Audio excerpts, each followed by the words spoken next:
Next topic is design for composites. They're actually going to skip over this for today's session because actually we're doing a composites webinar in a couple of days, so we'll cover that in more detail. Okay, so refer to our composites webinar for more details on that. So, so let's move on. And let's talk about design for electrification.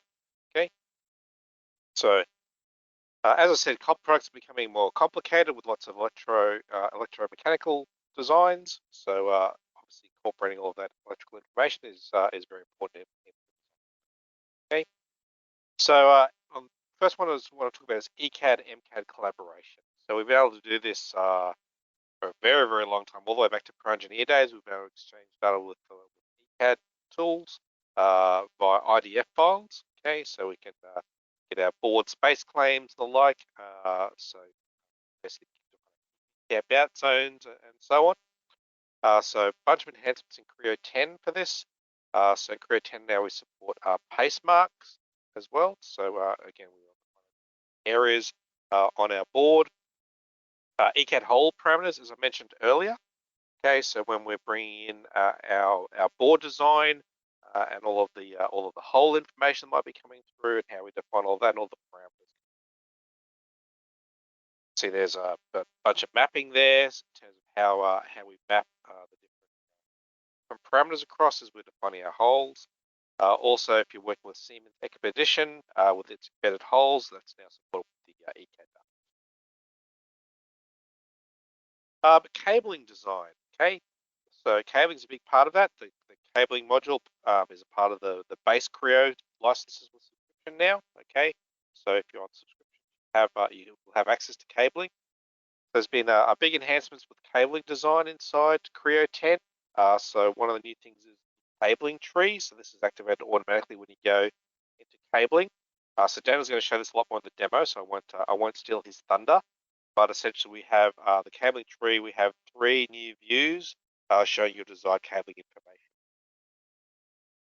So we can look at that either by a cable view to understand what's going on with the cable. We can show it via a bundle, or we can show it via connectivity. Okay, and with each of those different views, we've got dedicated filters and columns to show the information. So we can very quickly and easily toggle between those. So really nice new feature. Those you work with cabling a lot will love this new enhancement. Some other parts to cabling as well. So in terms of the harness, so as products are getting more complex and the harnesses that go with them are also getting very complex. So now inside cabling design, we have the ability to split a harness. So you can take a harness and split it into 2 separate parts. So it might be maybe because you want to reuse that, like a lot of sort of modularity is coming into the design. So we might want to split a bit out and substitute some other bit or whatever way. Or it might be for collaboration. Okay, so we don't want one person working on this entire harness because it's going to take them a long time. So we might split that harness up and have multiple people working on those different areas of the harness. And then we have the ability to merge it all back when we're done into a single harness before we flatten that out. Okay, there's some nice things there in cabling design. So I guess going hand in hand with cabling is also the schematics design. So Creo schematics, been around a long time. Okay, so lots of enhancements over the years with Creo schematics. In terms of Creo 10, now some options there, be able to export out to a PPZ file. Save sheet order on export. So if you change the order around for a PDF file, if you want to dump that out different to the drawing, remember that. Some enhancements there to working with serial number gaps. So if you're removing, if you're auto numbering, 01, 02, 03, or whatever it is that you're using, go and delete instances out. We can renumber everything to keep all the numbering increments the same. Okay, little things like hyperlink support, so exported PDFs. We can now fill areas in, get a solid fill color in there.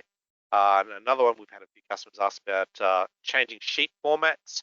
So previously there were some restrictions in terms of going up or down in size, depending on what you had in terms of your sheet and the views and stuff. But now there's no restrictions. Change whatever sheet. Okay. So some of the enhancements there in schematics. So I'll hand you back to Daniel now, and we'll have a bit of a look at some of the new design for electrification enhancements in Creo 10. Thank you, Alan.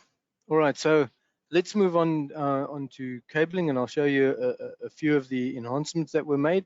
As you all know, we've seen a recent resurgence in the electrical design and integration to what we are doing on the mechanical side, which PTC are continuing to invest in. So let's look at a few of the enhancements. Just one thing, just before we move on to cabling. As you can see on the left-hand side in our model tree, we've got, this new icon here that shows the various different harnesses. But if we were to go and expand on one of these harnesses, we can go and look at the cable info, and then we have to go right down in the model tree to look at the, individual bundles and so forth. Where with cabling, they've now made it easy for us. So I'm going to highlight, go to the applications cabling now. Now, just before I do, I would just like to change my system appearance, and I would like to go to the dark theme. Just makes it easier for myself when I'm working with cabling. Okay, now I've got this cabling tree on the left-hand side. What I'm going to do is I'm going to change my simplified representation, and I'm just going to highlight it on cabling, and so that we can see the cablings that we're actually going to work with. The first thing I want to go and do is I want to select the floor harness, because the floor harness is the cable that I'm going to work with now. Now, in the left-hand side on the model tree, we can see all the different wires. We can see our bundles. We can see our networks and so forth in the model tree. If we go up and I select this wire 461, okay, now here are some of the enhancements that were made, and very nice enhancements. We can see at the top of the cabling tree, we've got cable view, and in this cable, in this cable view here, it makes it easy for us to see all the cables, the wires, the overbraids, the networks on the active harness, which we've selected is the floor harness.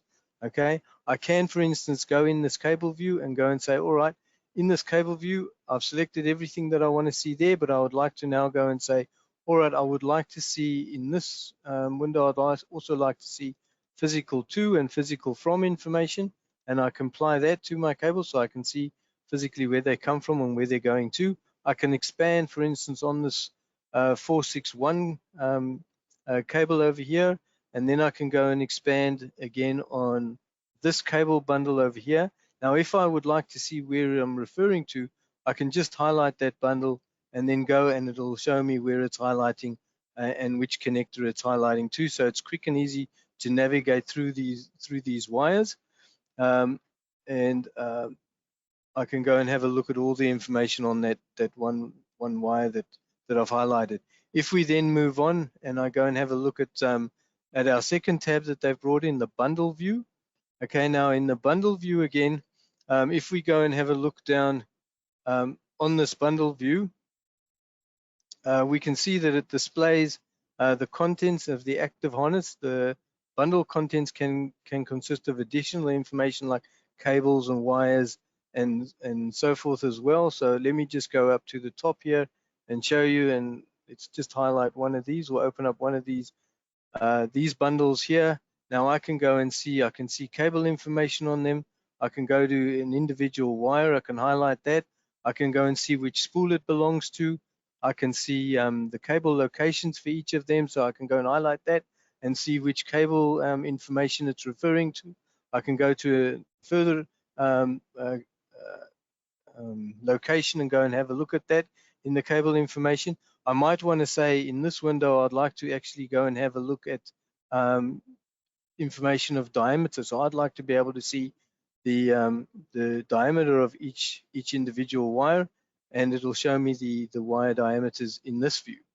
The next one that I'd like to highlight is the connector view. Okay, now this connector view is probably the one where they've made the most significant changes.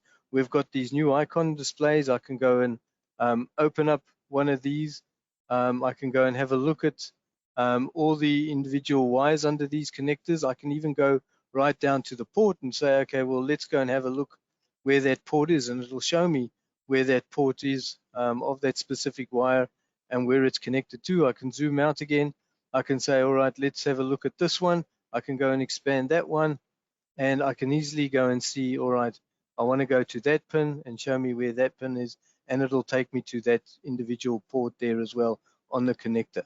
Okay, if we go and collapse that, just one other thing that I'd like to show you here is if we go down to, I think it's this one over here, and I go and expand on these pins, here you'll see that on these pins I can see the wires, but again, in this instance, I would like to see, okay, the designation of each of these wires, but I'd also like to go and see the name, and let's say I'd like to see the feature name for these wires as well. I can go and apply that, and now I can see, okay, these ones are designated, but this wire down here, that has not yet been designated. So if I go and have a look at the locations for this, I can see on this one, if I go to this location, I can see that on this wire, that wire number 4 here has not yet been designated. So again, it gives me very nice information to go and have a look at using these 3 additional icons in my cabling tree.